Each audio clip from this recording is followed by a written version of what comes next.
This is a PowerPoint on the cards from Modern Horizons 3 that are going to have a big impact on the Pauper format. First up is Eviscerator's Insight. This card is going to serve as, I think, a very powerful side grade to Deadly Dispute in slower control decks. Decks like Golgari Garden that don't really care about the treasure token because they have like the plant token they can sacrifice. This might be really interesting as a card that you can like run 2 of and then have like a full playset effectively still, or just as the ability to run 8 copies of Deadly Dispute. The thing that makes me worried about this card's playability though is Deadly Dispute's treasure token makes it really good at chaining into future copies of itself. So the decks that don't really want to sacrifice repeatedly can just sack the treasure, then sack the treasure, and then sack the treasure for that last copy, and effectively only ever have sacrificed 1 card for every copy of Deadly Dispute. That being said, I think that there's like enough room for this that like it could come up. Also, the Pauper panel has described how they want to make Tron like a viable deck again, so this could potentially see play there because it's a deck where that big 4 on the flashback isn't exactly a big number. Next up, we've got Basking Broodscale.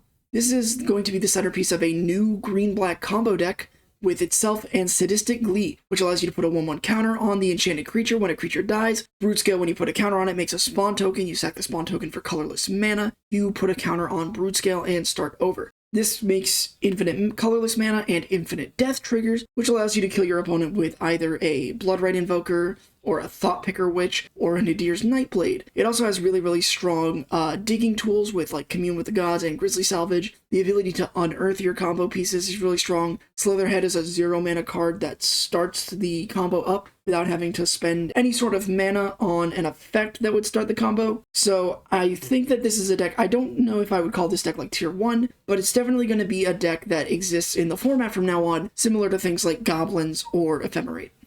Thraben Charm is a really interesting card coming out of this set because while it's obviously going to be played in sideboards moving forward, it has, I think, maybe the potential to see main deck play in like weenie decks. Decks that play like Battle Screech where the outnumber is like a real form of removal. And also the second and third mode matter in like, I think a lot more matchups in the format than people give credit.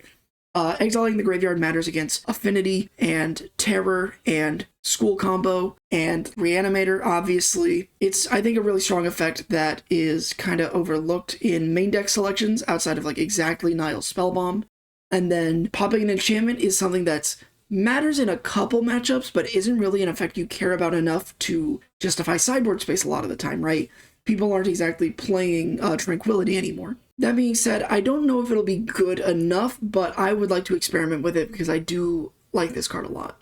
The Snow-Covered Waste is something that finally got printed. It's an uncommon though, so it's not legal in the format, but I did want to bring it up because it's something that could get downshifted in the future, even though it's probably not very good. The only snow synergies that matter in Pauper are like exactly Thermokarst right now, but if there's like a future snow set, Snow-Covered Waste will probably get a downshift at some point, and it's worth considering then.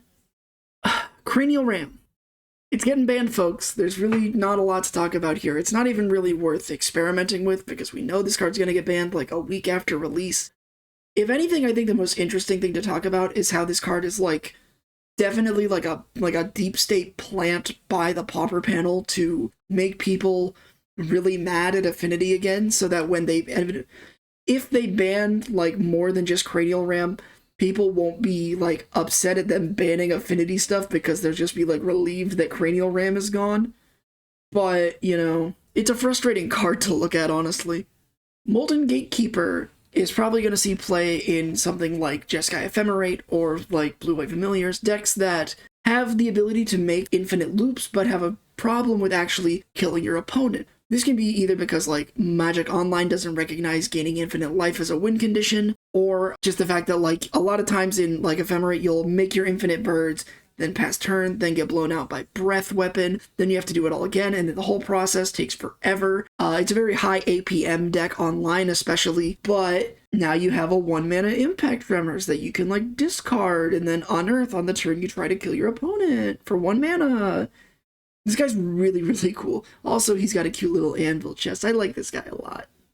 Dog Umbra is kind of a modal spell for, like, exactly mono white heroic. I don't know, this card's weird, right? Like, Am I crazy? Like, obviously, Mono White Heroic's not, like, very good anymore, but, like, it's a pile of 60 cards you're allowed to play. You know, it's not nothing. I don't know. Energy is a mechanic that has been on the back burner for 6 years, and unfortunately, I don't think there's enough here.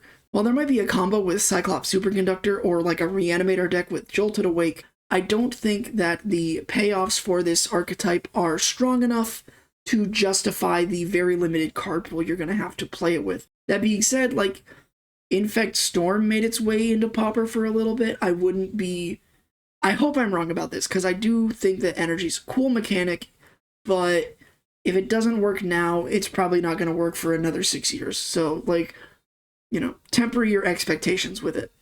Refurbish Familiar! We're back on the Affinity for Artifacts train again, but this time I want to talk about this card because I think it's interesting for a couple different decks. In particular, I like it in Orzhov Blade, which, for those of you that don't know, is a deck using Glinthawk and Core Skyfisher to repeatedly bounce Tithing Blade and other artifacts for value effects throughout the course of a game. Refurbish Familiar is a very strong effect for that deck.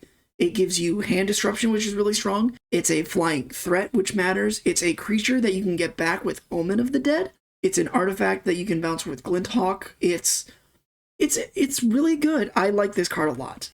I don't think it's broken. I really hope it doesn't get banned alongside Cranial Ram, but I think this is potentially the card that will help a lot of lower power black decks kind of bump up with the higher power black decks that probably actually won't make much use of this card.